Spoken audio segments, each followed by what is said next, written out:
හරි. අපි සූදානම් වෙන්න පුතේ තවත් විභාගෙට එන්න වැඩි ඉඩකඩක් තියෙන කොටසක් පිළිබඳව සාකච්ඡා කරන්න.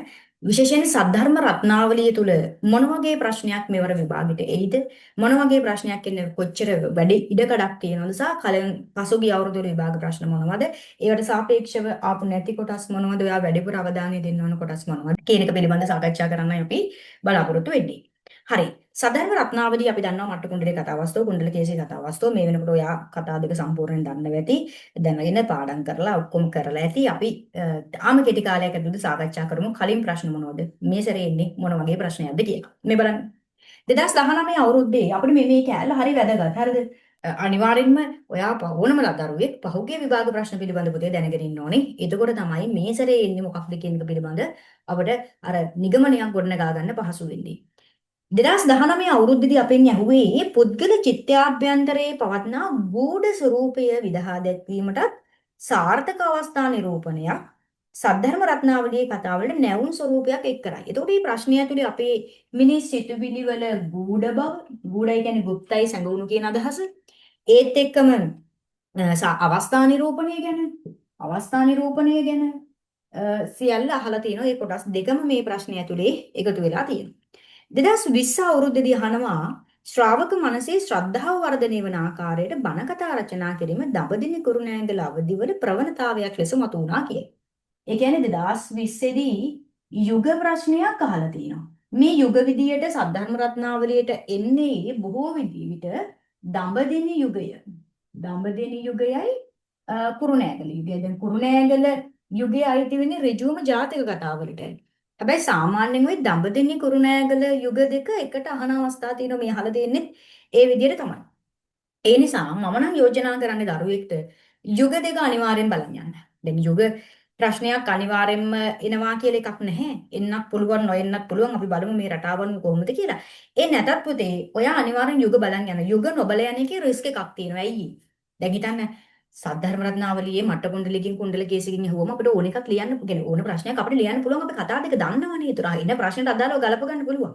හැබැයි යුග ප්‍රශ්නයක් ඇහුවොත් කුරුණෑගල යුගය ගැන අහනවා නම් දඹදිව යුගය ගැන අහනවා නම් ඒ යුගය පිළිබඳ අපේ ඔළුවේ චිත්‍රයක් නැත්නම් යුගය පිළිබඳ අපේ කරුණු ටිකක් ඉතිහාස කතන්දරය අපිට හදන්න බෑනේ. ඉතිහාස කතන්දරය අපි දැනගෙන ඉන්නවා. කොහොමද සාහිත්‍ය උන්නතියට බලපෑවේ? මොනවද ලියවිච්ච පොත්? කොහොමද කතුවරුන්ගේ භාෂා රටාවල ලියුනේ නේ? මේක පිළිබඳ ඔයා තුළ තියෙන්න ඕනේ පැහැදිලි සටහනක්. ඒක නැති වුණොත් හදිසියවත් යුග ආවොත් කොහොමද ලියන්නේ අපි? නේ ඒ රිස්ක් එක අරන් යන්න එපා. හරිද? ඒ නිසා යුග පිළිබඳ දැනගෙන යන්න මේ වීඩියෝ එක බලන කවුරු හරි දරුවෙක් ළඟ යුග පිළිබඳ සටහනක් නැත්නම් ඔයා මේ තිරේ දැක්වෙන WhatsApp දුරකථන අංකයට මට WhatsApp පණිවිඩයක් එවන්න මම ඔයාට යුග සටහනක් දෙන්නම්. ඒකෙන් කරුණු ටික ටිකක් බලාගෙන මේ කෙටි කාලයක් තියෙන්නේ. ඒ කෙටි කාලය ඇතුලේ වැදගත්ම කරුණු ටිකක් හරි බලාගෙන ඒක අරගෙන යන්න. මොකද එතකොට ඔයා සුරක්ෂිතයි. යුගාවත් අවුලක් නැහැ. කොහොමත් එන්නේ ලකුණු 7කට 8කට. ප්‍රශ්න දෙකට බෙදුනොත් ලකුණු 15කට අහන්නේ නැහැ යුග ප්‍රශ්නයක්. අහන්නේ ලකුණු 7කට හෝ 8කට. ඒ නිසා ඒක ලොකු අවුලක් වෙන්නේ නැහැ. පොඩි කරුණු ටිකක් අරගෙන ගියත් හරි අර නොලිය ඉන්නවට වඩා මේක යමක් ලියන එකනේ වැදගත් වෙන්නේ. ඒ නිසා යුග පිළිබඳ සටහනක් නැත්තම් කවුරු හරි දරුවෙක්ට මට WhatsApp පණිවිඩයක් එවලා සටහනක් ඉල්ල ගන්න.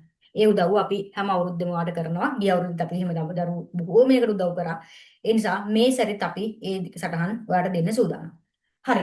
ඊට පස්සේ 2021 අවුරුද්දේ අහනවා පුතේ 2021 දී අපෙන් අහනවා 2020 තව කෑල්ලක් තිබුණා ඒක මට කියන්න අමතක වුණා ශ්‍රාවකය 2020 කොටස් දෙකක් ආවන එකක් යුග අනිත් එක තමයි ශ්‍රාවකයා තම ග්‍රහණයට යෝග්‍ය ආකාරයෙන් අවස්ථා වර්ණනයේදී භාෂාව භාවිත කිරීමේලා සද්ධර්ම රත්නාවලී කතුවරය දැක්වූ සාමර්ථ්‍යය ඒ කියන්නේ අවස්ථා වර්ණනයේදී කොහොමද භාෂාව පාවිච්චි කරන්නේ මේ පේනවාද අවස්ථා වර්ණනය කියන එක ආයෙත් ඒ ඊළඟ අවුරුද්දෙත් අහුවෙනවා එතකොට මෙතන අවස්ථා වර්ණනයයි අවස්ථා ගැන අහලා තියෙනවා අවස්ථා වර්ණනය ගැන බෑ අහලා තියෙන හැරි සහ අවස්ථා වර්ණනයේට කොහොමද භාෂාව ගත්තේ කියන එක තමයි එතන ඇහුවේ ඊට පස්සේ 2021 අවුරුද්දේදී අපෙන් අහලා තියෙනවා මිනිසයන්ගේ චින්තන ක්‍රමයේ සහ ඊට අනුගතව ක්‍රියාත්මක වන හැසිරීම් රටාව පිළිබඳ ධර්මසේන හිමියන් සතුව පැවති විඥාණය සද්ධර්ම රත්නාවලියේ කතාවස්තු අර්ථවත් වීමට හේතු වෙනවා කියලා. ඒ කියන්නේ මිනිස්සු හිතන්නේ කොහොමද? මිනිසුන්ගේ චින්තන ක්‍රමය නේ. මිනිසුන්ගේ චින්තන ක්‍රමය ගැන ඒ වගේම මේ චින්තන ක්‍රමයට අනුගතව කොහොමද හැසිරීම හැදෙන්නේ? සිතුවිලි වලට අනුව තමයි හැසිරීම නිර්මාණය වෙන්නේ. මිනිස්සු හිතන විදිහටනේ හැසිරීම හිතීමේ ප්‍රතිඵලයක් තමයි පුද්ගලයාගේ හැසිරීම කියන්නේ. ඒතර ඒක ගැන මේ අහලා තියෙනවා. ඊට පස්සේ 2022 අවුරුද්දට අපි ආවොත් 2022 අවුරුද්දේදී පුතේ අපෙන් අහලා තියෙන්නේ නැවත වතාවක් අපෙන් අහනවා දඹදෙණි කුරුණෑගල අවදීන්හි පාලි භාෂාවෙන් සිංහලයට පරිවර්තන වූ ගද්‍ය කෘති පිළිබඳ නැවත යුග ප්‍රශ්නයක් අහලා තියෙනවා. හරි 2022 දී නැවත යුග එකක් අහලා තියෙනවා. ඒත් එක්කම ආයෙත් අපෙන් අහලා තියෙනවා උපමා භාවිතයේ සද්ධර්ම රත්නාවලී කතුවරයා දක්වපු සාමර්ථය. හරිද? උපමා ගැන අහලා තියෙනවා. උපමා ගැන අහලා තියෙනවා. ඊට පස්සේ අපි 2023 අවුරුද්දට ආවොත් 2023 ඇහුවේ ජීවිත පරිඥානයක් ඇති ලේඛකයා මානව චර්යා ධර්ම ආශ්‍රය කොටගෙන චරිත නිරූපණයේ යෙදෙනවා කියලා. එතකොට 2023 දී චරිත නිරූපණය ගැන අහලා තියෙනවා. චරිත නිරූපණය පිළිබඳව අපෙන් අහලා තියෙනවා. ආසන්නම අවුරුදු 2024 දී අපෙන් ඇහුවේ සද්ධර්ම රත්නාවලී කතුවරයාගේ අරමුණු වූයේ ධර්මයේ දැන පින්කම් කිරීමත් එමගින් නිවන් සාදා ගැනීම සඳහා සත්පුරුෂයා මෙහෙයවීමත් කියන එක. එතකොට අර මේ කුසල් අකුසල්නේ කුසල් අකුසල් වගේ එකක් තමයි මේකට අහලා තියෙන්නේ. මේක අර කුසල් අකුසල් කියන එක ඍජුව ඇහුවේ නැහැ. පොඩ්ඩක් වෙනස් කරලා තමයි අහලා තියෙන්නේ. හරි. එතකොට දැන් මේ විදිහ මේ රටාව අධ්‍යයනය කරාම මේ බලන්න ගුඩ සිතුවිලි පිළිබඳ මනුෂ්‍ය චින්තනය ගැන අහනවා යුග ගැන දෙසරයක් ඇවිල්ලා තියෙනවා සරින් සැරේ ඊට පස්සේ චින්තන ක්‍රමයේ හැසිරීම චරිත නිරූපණය මේ ටික අහලා තිනවා අවස්ථා නිරූපණය මේවා ඇතුලේ තියෙනවා උපමා ගැන අහලා තිනවා දැන් සද්ධර්ම රත්නාවලිය ඇතුලේ හැදෙන්න පුළුවන් ප්‍රශ්න මොනවද මේ ටිකට අමතරව දැන් ඍජුව අවස්ථා නිරූපණයක් ගැන අහලා නැහැ කොතනකවත් මේ තැන් වල ඒක ඇතුලේ ප්‍රශ්නය ඇතුලේ අවස්ථා නිරූපණය ගැන සරින් සැරේ අහලා තියෙනවා. හැබැයි අවස්ථා නිරූපණය ටිකක් ප්‍රබල කොටසක් පුතේ. හරිද? ටිකක් නාට්‍යෝජිත අවස්ථා නැත්තම් ඊටාම උත්කර්ෂවත් අවස්ථා යොදාගත්තා වගේ මේ අවස්ථා නිරූපණය ගැන ඔයා තවදුරටත් බලාගෙන යන්න. අවස්ථා නිරූපණය කියන්නේ ප්‍රධාන කොටසක්. ඒක තවදුරටත් බලන්න. ඊට පස්සේ මේ කොටස ඇතුලේ අවශේෂ චරිත දැන් ප්‍රධාන චරිත ගැන හැම වෙලෙම අහනවනේ. මේ ප්‍රධාන චරිත ගැන හැම වෙලෙම අහනවා. හැබැයි අවශේෂ චරිත ඇතුලේ කියන්නේ ප්‍රධාන චරිත ඉස්මතු උනේ අවශේෂ චරිත නිසා නේද? අදින්න පුබ්බකගේ චරිතය ඉස්මතු වෙන්නේ මට්ට කුණ්ඩලී සහ මේ කවුද? බිරිඳ මේ බැමිණියගේ චරිත වලින්. ඒතර යාලා අවශේෂ චරිත. හරි. ඊට පස්සේ කුණ්ඩලකේසියගේ චරිතය කුණ්ඩලකේසිගේ චරිතය ඉස්මතු වෙන්නේ ඒකට බලපානවා සොරාගේ චරිතය ඊට පස්සේ ආයෙත් ගත්තොත් මේ තමන්ගේ අම්මා තාත්තගේ චරිතයනේ ඊට පස්සේ අර පරිබ්‍රාජිකාවරුන්ගේ චරිත ඒ අවශේෂ චරිත ටික ඇසුරෙන් නේද කුණ්ඩලකේසියගේ චරිතයට පණ එන්නේ ඒ චරිතය නිරූපණය වෙන්නේ එහෙනම් ඔය අවශේෂ චරිත නිරූපණය නේ චරිත නිරූපණය ඇතුළෙත් අවශේෂ චරිත නිරූපණය කියන කොටස ඔයා බලගෙන යන්න. කියන්නේ අවශේෂ චරිත නිසා ප්‍රධාන චරිත මුඛ්‍ය චරිත ඉස්මතු වුණා කියන එක. ඒත් එක්කම අපිට සද්ධර්ම රත්නාවලියේ ඇතුලේ අර බණ කතා රීතිය නැත්නම් භාෂා රීතිය පොදුවේ අහලා නැහැ. ඒකේ කෑලි කෑලි අහලා තිනවා. උපමා ගැන අහලා තියෙනවා නේ. එහෙම ඇහුවට සද්ධර්ම රත්නාවලියේ කතුවරයාගේ භාෂා රීතිය ගැන ඍජු ප්‍රශ්නයක් අහලා නැහැනේ. නේ භාෂා රීතිය කෙබඳුද? ඒ භාෂා රීතිය ඇතුලේ බණ කතා රීතිය යොදාගත්ත බණ කතා කියන්නේ කතන්දරයක් විදිහට බණ දහම් සමාජගත කිරීම. නේ එතකොට ඒක ඇතුලේ උපමා විතරක් නෙමෙයි වර්ණනා, සංකල්ප රූප මවනවා, සංකේත යොදා ගන්නවා, දිගු වෙකි කෙටු වෙකි තියෙනවා, අවශ්‍ය තැන්වල ගාථා පාඨයන් යොදලා තියෙනවා, කතාවේ ඒකාකාරීත්වය නැති කරලා තියෙනවානේ. වියත්වහර සරල භාෂාව සම්මිශ්‍රණය කරලා ඒක ඇතුළට ගැමි භාෂාව දාලානේ. ඒව ලස්සනට මේක ගොතලා තියෙනවා සද්ධර්මරත්නාවලී කතුවරයා ධර්මසේන හාමුදුරුවෝ. නිසා මේවා ගැන ඔබ වැඩි අවධානයක් යොමු කළ යුතුයි. එතකොට එනම් මේ අවස්ථා නිරූපණය අවශේෂ චරිත නිරූපණය භාෂා රීතිය. ඒ විතරක් නෙමෙයි. දැන් මෙතන ඇහුවා චින්තන ක්‍රමයට හැසිරීම කොහොමද එන්නේ කියලා. ඒ වගේම මේ කතා දෙක ඇතුළෙම කියනවා නේද මිනිස්සුන්ට තමන්ගේ මේ පුරුදු වලින් මිදෙන්න බැරි ගතිය නේ.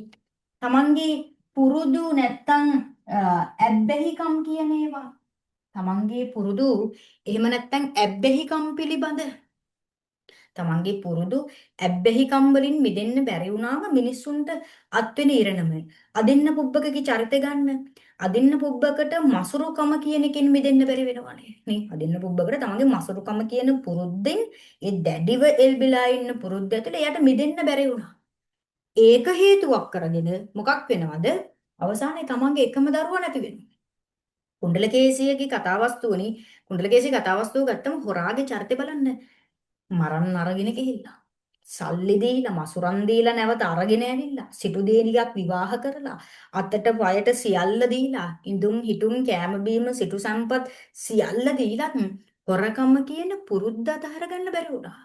අවසානයේ පුරුද්ද නිසාම විනාශයටපත් වෙලා යනවා. නේ අන්තිමට පුරුද්ද නිසානේ මේ විනාශ වෙලා යන්නේ මැරෙන්න සිද්ධ වෙන්නේ. එහෙනම් මේ මිනිස්සුන්ට තමන්ගේ පුරුදු ඇබ්බැහිකම් වලින් මිදෙන්න බැරි වුණාම කොහොමද එහෙම මිනිස්සු මේ තමන්ගේ විනාශය ළඟා කරගන්නේ කියලා මේ කතාව ඇතුලේ කතා වෙනවා. ඒ නිසා මේව ගැන ඔබ වැඩි අවධානයක් යොමු කරන්න. කොහොමත් දැන් අපි සාමාන්‍යයෙන් විචාර ප්‍රශ්නයකට එක කොටසකට සූදානම් වෙනකොට පුතේ දැන් සමහර ළමයි ප්‍රශ්නෙන් ප්‍රශ්නට උද්දෘත මාරු කරනවා. මම නම් ඔයාලට යෝජනා කරන්න ප්‍රශ්නෙන් ප්‍රශ්නට උද්දෘත මාරු කරලා මේ හින්ද බර බ්ලොට් එකක් කටපාඩම් කරන් යන්න බෑ. උද්දෘත ඔයා දක්ෂ වෙන්න උද්දෘත 10ක් 15ක් නේ උද්දෘත 10ක් 12ක් අරගෙන ඒ තෝරගන්න උද්දෘත ඇතුලේ සියල්ල තියෙන උද්දෘත තෝරගන්න. ඒකෙන් උපමා ගැන හෙව්වොත් උපමාවටත් දාන්න පුළුවන් වෙන්න ඕනේ. ඒකෙන් අවස්ථාවක් ගැන හෙව්වොත් අවස්ථාවටත් දාන්න පුළුවන් වෙනවා. අදින්න පුබ්බක් ගැන හෙව්වොත් ඒකටත් ගලප ගන්න පුළුවන් වෙන්න ඕනේ. මට්ට කුණ්ඩලිය ගැන හෙව්වොත් ඒකටත් ගලපන්න පුළුවන්. එහෙම උද්දෘත තියෙනවා පාඩමේ. පාඩම් ඇතුලේ තියෙනවා. අපි අපේ පන්ති වලදී දරුවන්ට මේව ඇති වෙන්න දුන්නා. හරි. අපේ සම්මන්ත්‍රණ මාලාවක් අපි කරා. ඔයා මේ වීඩියෝ එක දකින්න විභාග දින කිහිපයකට කලින් නම් සාහිත්‍ය පේපර් එකට අනිවාර්යයෙන්ම අපේ සම්මන්ත්‍රණ රෙකෝඩින් එක ගන්න පුළුවන් අපෙන්. ඒ අරගෙන බලා ගන්න බැලුවට පාඩු වෙන්නේ නැහැ. සියල්ල දීලා තින්නේ. විචාර පාඩම් කරන්න ඕන නිර්වචන අනම්මන සියල්ල උදාහරණත් එක්ක දීලා තින්නේ. අර විශේෂයෙන් මේක විභාගෙට නිකන් ලියන්නේ මොනවද කියලා දන්නේ නැතුව දැන් මේ වෙද්දි නිකන් අරාජික වෙලා ඉන්න කෙනෙක් පාලනයක් නැතුව මම මොකද්ද කරන්නේ මම මොනවද සද්ධර්ම රත්නාවලිය බලා ගන්න ඕනේ මොන කොටස් දෙකද මම වැඩිපුර බලන් යන්න ඕනේ කියලා එimhe අවිනිශ්චිත හැඟුමක් ඉන්න දරුවෙක්ට මම හිතනවා ඒක ඉතාම ප්‍රයෝජනවත් වෙයි කියලා අපේ සම්මන්ත්‍රණ මාලාවට ඔයා සම්බන්ධ නොවුනා නම් ඒ රෙකෝඩින්ස් අපෙන් ගන්න ඔයාලට chance එක තියෙනවා හැබැයි ඉතින් විභාගෙට කලින් අරගන්න මොකද නැත්නම් බලන්න කාලෙම දුනොත් අපරාධයක් වෙයි හරි ආයෙත් එන්න එතන මේ කොටස් ඇතුළේ පුතේ සද්ධර්ම රත්නාවලිය ඇතුළේ මේ දේවල් අහන්න පුළුවන් නේ ඊට පස්සේ දැන් මට්ටකුණ්ඩලී කතා වස්තුවට ආවමනේ මිනිස්සු ඊළඟට අපෙන් අහන්න පුළුවන් අර දෙමව්පියෝ වර්ග දෙක බලන්න දැන් අදින්න පුබ්බක කියන්නේත් තාත්තා කෙනෙක් නේ දෙමව්පියෝ ඊට පස්සේ කුණ්ඩලකේසියකේ දෙමව්පියෝ හැබැයි මේ දෙකොල්ලගේ පරස්පරය වෙනස ඔයා දැක්කද අදින්න පුබ්බකයේ නේ මටකුණ්ඩලි කතාවස්තුවේ අදින්න පුබ්බක කියලා කියන්නේ මසුරුකමට පීතෘත්වය පාවල දීපු පියෙක්. නේ මසුරුකමට පීතෘත්වය පාවල දෙනවා. දාරක සෙනෙහස පාවල දෙනවා මසුරුකම නිසා. එතකොට එහෙම දෙමව්පියෝ අතරේ තමන්ගේ දරුවන්ගේ හිත හදන්න. ඒක හොඳ තීරණයක් කියන එක නෙමෙයි මේ කතා කරන්නේ වෙනස කතා කරන්නේ. හරි. තමන්ගේ දරුවගේ සන්තෝෂයේ වෙනුවෙන් මරන්න අරන් ගියපු රාජ උදහසර ලක් වෙලා හිටපු මේ හොරෙක් ගෙනල්ලා විවාහ කරලා දෙනවා දරුවගේ සතුට වෙනුවෙන්. සල්ලි වියදම් කරපන්. දෙමව්පියන්ගේ පරස්පරයදී දෙමව්පිය කියලා කියන්නේ සමහර වෙලාවට දරුවන්ගේ සිතෙන් ගියාවන් වෙනුවෙන් සියල්ල ගත කරනවා. සමහර වෙලාවට ඒ දෙමව්පියෝ තමන්ගේ මාතෘත්වය පීතෘත්වය තමන්ගේ පුරුදු වෙබ්බෙහිකම් අනුව පාවල දෙන අවස්ථාවක් තියෙනවා. පරස්පර විරෝධී දෙමව්පිය ලක්ෂණ දෙමව්පිය චරිත මේවා තුල තියෙනවා. ඒ නිසා ඔබ අදින්න පුබ්බකගේ චරිතය සහ අර කුණ්ඩලකේසියගේ දෙමව්පියන්ගේ චරිත පිළිබඳ ටිකක් වැඩිපුර බලාගෙන යන්න ඒවට අවධානය යොමු කරන්න. මම හිතනවා ඔයා යුග දෙක ගැන අනිවාර්යෙන් බලාගෙන යන්න මේ ආපු රටාව අනුව යුග ප්‍රශ්න අපෙන් අහලා තියෙන 2020 22. හරි. ඒ කියන්නේ 23 24 අහලා නැහැ 25 එන්න ඉඩ තියෙනවා. ඒ කියන්නේ අවුරුදු දෙකකින් යුගයක් ගැන අහලා නැහැ. දඹදිව කුරුණෑගල යුග ගැන අහලා නැහැ. එහෙනම් මේ සැරේ එනේ යුග එන්න පොඩි තියෙනවනේ chance එකක් පේනවද? අට යුග එන්න පොඩි chance එකක් තියෙනවා. පොඩි නෙමෙයි සාමාන්‍ය අවුරුදු දෙකකින් අහලා නැහැ කියන්නේ යුගයක් ගැන කොටසක් දෙන්නත් පුළුවන්. ඒ නිසා යුග ආවොත් බය වෙන්න දෙයක් නැහැ. යුග ප්‍රශ්නයක් ආවොත් ඔයා කලින් සූදානම් වෙලා යන සටහනක් ලියන්න ඕන ලකුණු 7කට 8කට. ඒ නිසා යුග ගැන සටහන් නැත්නම් අපිට මැසේජ් එකක් දාලා මේ තිරේ දැක්වෙන WhatsApp දුරකථන අංකයට අපෙන් සටහනක් ගන්නත් පුළුවන්. ඔය ටික තමයි පුතේ අපි සද්ධර්ම රත්නාවලට අදාළව අපි මීට කලින් නාට්‍ය වලට අදාළව වීඩියෝ එකක් දාලා ඇති බැද්දේ ගමට වීඩියෝ එකක් දාලා ඇති ඒවා බලන්න අපේ channel එකේ ඇති වීඩියෝස් ඇති වෙන්න සිංහල වලට අර මොනවා හරි ගැටලු තියෙන සිංහල සබ්ජෙක්ට් එක හරියට ගොඩ දාගන්න බැරි දරුවෝ මොනවා හරි ඉන්නවනම් රසාස්වාද ලියන විදිය දාලා ඇති පද්‍ය පන්ති පිළිබඳ දාලා ඇති ඒවත් එක්ක බලන්න යාළුවන්ටත් ෂෙයා කරන්න දිගටම විභාග කාලය අවසන් වෙනකම් channel එක subscribe කරලා රැඳිලා ඉන්න තවදුරටත් අපි සූදානම් ඔයාට මේ උදව්ව දිගටම අරගෙන ඉන්න